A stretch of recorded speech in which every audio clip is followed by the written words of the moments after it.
Today's Daily Dose is sponsored by the Hajibai family in honor of the newly engaged and newlywed members of their family.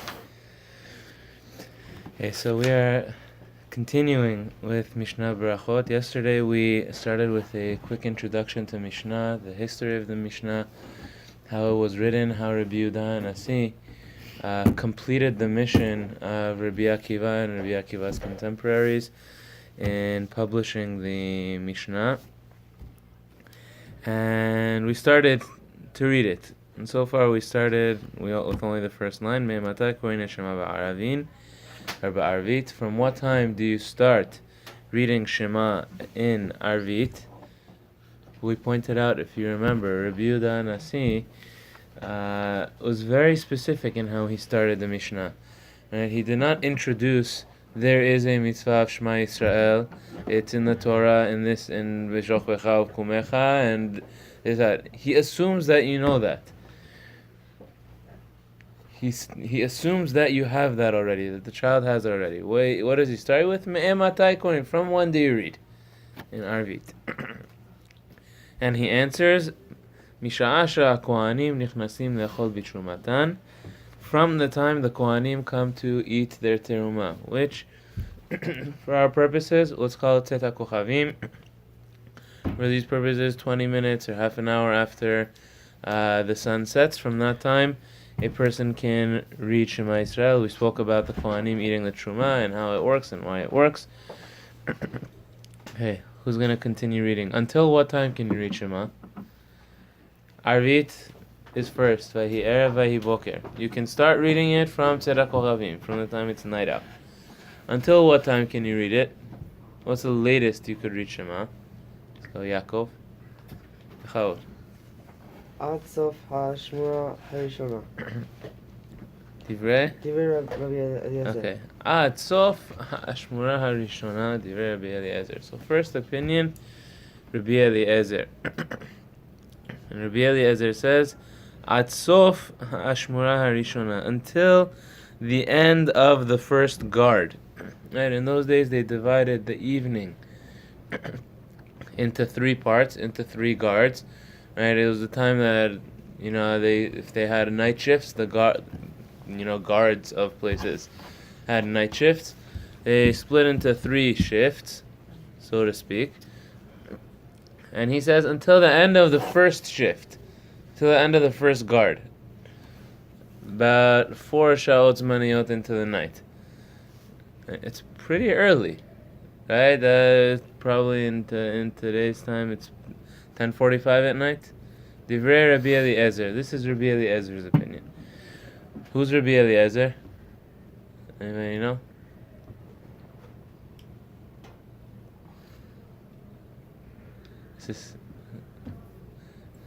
Yeah, who's Rabbi Eliezer? I think Rabbi Eliezer. Oh yeah, Eliezer. Rabbi Eliezer. So I take issue with those who study and learn Mishnah and Gemara and don't learn who the people are. Right?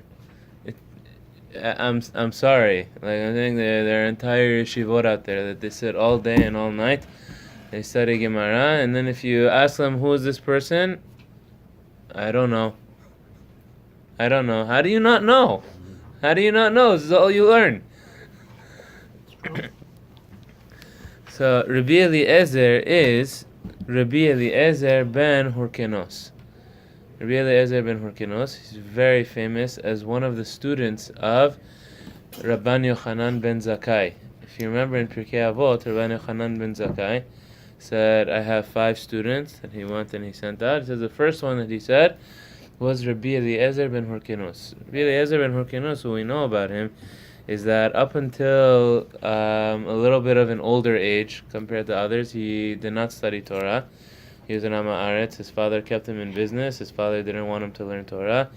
At age, depending on where you look, 22 or 28, some say 28, he decided to start learning.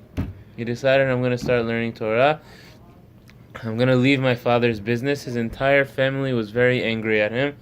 Both his father and his brothers. Why are you leaving Who do you think you are to just go to start learning Torah? They were very unhappy about it. But he went and he found Rabban Yochanan ben Zakkai. He was the leader. Sorry. Alright, thank you.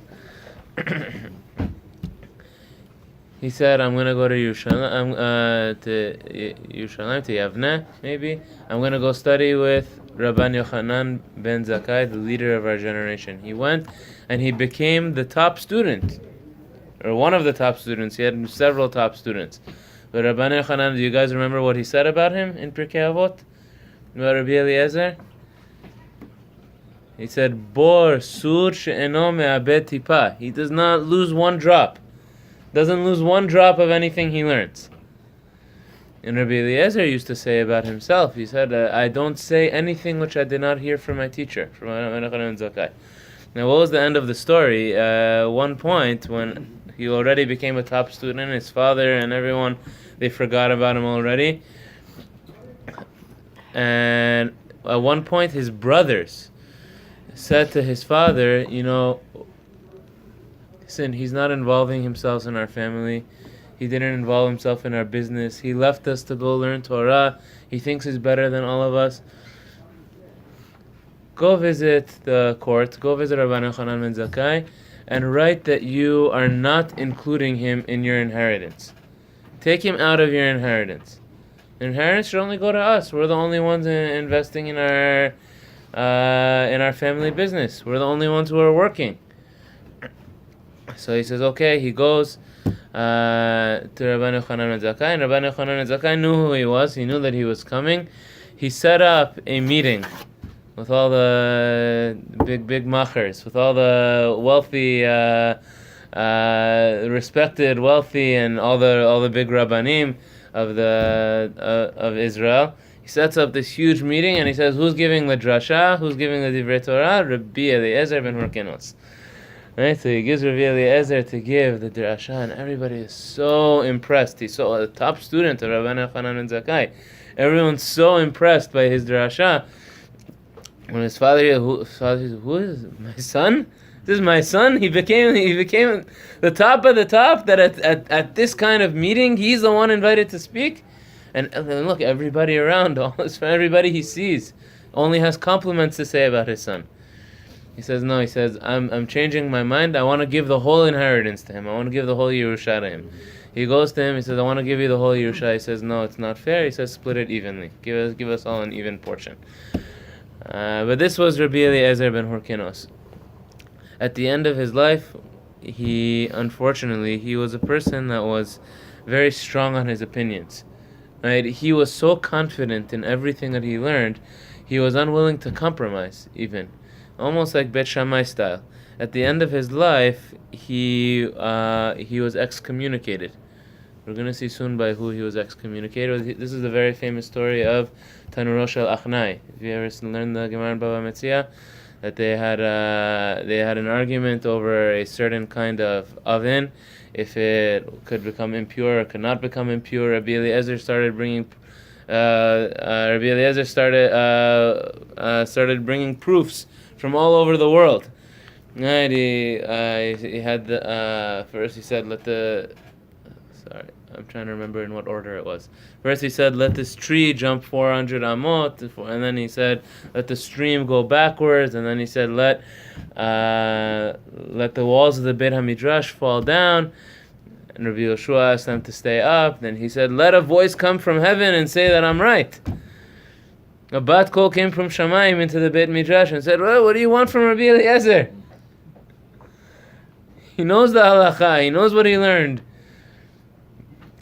And Amar, this is a famous Gemara, Rabbi Yoshua got up. Rabbi Yoshua was the Av Bedin. He wasn't the one who excommunicated him. Rabbi Yoshua came up and said, Lo b'shamayim hi. Torah is not in Shamayim. We don't listen to you. We don't listen to a bat kol. Halacha is like the rov. Halacha is like the majority. When you have a disagreement, the majority is the halacha. The majority of Chachamim were against you. Rabbi Eliezer still refused to accept it. This was at the end of his life, and because of that, they excommunicated him. Now, who was the head of the Sanhedrin? We're going to see Rabban Gamliel. V'chachamim omrim. So Rabbi Eliezer said you can reach Shema Yisrael until the end of the first Ashmura, till the end of the first third of the night. V'chachamim omrim. Ar chatzot, the majority of chachamim said you could read it until chatzot. Chatzot, which is midnight. Midnight, not necessarily midnight like 12 o'clock. We would say midnight. Midnight, halfway through the night, halfway through the hours of the night. 6 hours, 6 sha'ot zemaniyot, 6 exactly halfway into the night, not midnight. In these days, it's probably more around 1 o'clock in the evening as opposed to 12 o'clock. Rabban Gamliel Omer, Rabban Gamliel says, Ad sheya'aleh amud hashachar. Now who's Rabban Gamliel? Huh? He's the head of the Sanhedrin. He was the Nasi. Rabban Gamliel de Yavne. He was the successor to Rabban Yochanan ben Zakkai. The Rabban Gamliel, Rabban Shimon and Gamliel family, they were all descendants of Hillel. All of them, they were actual descendants of Hillel. And actually, Rabban Gamliel, he became the Nasi before Rabban Yochanan ben Zakkai passed away. Rabban, by the way, you should know very specifically, anytime you learn Mishna or Gemara, the word Rabban, when you see Rabban, it means Nasi. It means he was the president of the Sanhedrin. Right? So anyway, Rabban Yochanan ben Zakkai, Rabban Gamliel, Rabban Shimon Gamliel, it was a title which was kept uniquely for, you have Rabban, Rabbi, and Rav. You guys know the difference between them? Rabbi is from Israel. Rabbi, he received smicha from Israel. Rav is in Bavel, outside of Israel. He did not receive a formal smicha, because outside of Israel they couldn't give it. But Rabban is a unique designation for the Nasi, for the head of the Sanhedrin. Now happens to be, who was Rabban Gamliel? Rabban Gamliel, up until his time, they still had the machlokot between Bet Shammai and Bet Hillel. And Rabban Gamliel, part of his mission was he wanted to unify all of Am Yisrael, and he said, let us come and decide. We'll decide based on the rov, based on the majority, and usually that was Bet Hillel. And he wanted to establish one unified code for Am Yisrael. Up until his time, Bet Shammai and Bet Hillel, they still had the divide, and you still had different people giving hand. He sought very strongly to unify, and he punished many times. This is why Rabban Gamliel eventually he was kicked out. If you remember the story in Berachot, if anybody learned the story in Berachot, and then they reinstated him. But he sought to unify, and he excluded anybody who went against that mission. Amongst them, who was one of those people? Rabbi Eliezer. Rabbi Eliezer himself was excommunicated, even though they were related. They were actually related. They were Rabbi Eliezer married Rabban Gamliel's sister. They were brother-in-laws. I want you to go ask your Ashkenazi Rebbeim, see if they know that. Do they know how is Rabbi Eliezer related to Rabban Gamliel? Maybe they'll know from the Gemara and Bava Metzia. But they were brother-in-laws. Rabbi Eliezer married Rabban Gamliel's sister, and nevertheless Rabban Gamliel excommunicated him, because he saw him as a danger to the mission of unifying the halacha in Israel. Rabban Gamliel said, Ad sheya'aleh amud hashachar. He says, up until dawn. What's dawn? Dawn is in the early morning. If you're ever, it's not sunrise. Right before Sunrise. Here's the difference. The same way you have sunset, and then you have tzedek kochavim. The sun goes down, but there's still light outside. Ben Hashem Ashod, it's a twilight. It's not fully night yet until it becomes dark. So in the morning you have the same thing, but in the opposite. The sun's still down, but it's like... The sun is still down, but it starts to become light outside. That's dawn. That's called Amud HaShachar. Right? And then when the sun rises fully, when you start to see the sun, if you ever watch them, that's sunrise. That's Netzach Hama. Netzach Hama means whenever you actually start to see the sun. But before that, for an hour or more, is already light outside. You can already be appreciating the light outside. So Rabban Gamliel says, how far could he reach Shema? So he says, up until it starts to get light outside. As long as it's fully dark outside, you fully can read Shema. No problem, you can fully read Shema. Up until as long as it's light outside. So you have three opinions now. We have Rabbi Eliezer, who said 1/3 into the night you can read Shema. We're going to finish right now, so we'll give you the new one. The Chachamim say until midnight. Midnight in hours of midnight, 1 o'clock, let's say, today. And Rabban Gamliel, it changes throughout the year, the time of Chatzor. Rabban Gamliel says, as long as it's nighttime, you're allowed to read Shema. Now, who should the halacha be like? The Rov. The Rov, which are, who's the majority? Chachamim. The Chachamim. You can read it until Chatzor. But, we're going to have a story, which we're going to get to tomorrow. Or do you want to read it now? Do you want to get Let's it? transition. Let's Let's transition. do some. We have about 5 minutes, 5-6 minutes until we. Okay. So what we try to do is we're learning Mishnah from first every single day. Thursday, Friday, we're going to do Parashat HaShavua. At the end of every class, we're going to do a little lesson from the Iggeret HaRamban. What was Iggeret HaRamban? Iggeret HaRamban was a letter that the Ramban wrote to his son at the end of his life, instructing him on how he should live his life. And this letter became very famous and became very public. At the end of the letter, he says to his son, I'm starting from the end, but at the end he says to his son, I ask of you, my son, he says, read this letter that I'm sending you at least once a week. At least once a week, please make sure that you read this letter. So that you can follow it. To follow its guidance in what I'm writing you. So that you should be successful and so that you should achieve Olam Haba. And he promises him, he tells his son, on any day which you read this letter, Rabban Gamliel says, the Ramban says to his son, Ramban, he lived around, anybody know what time did Ramban live?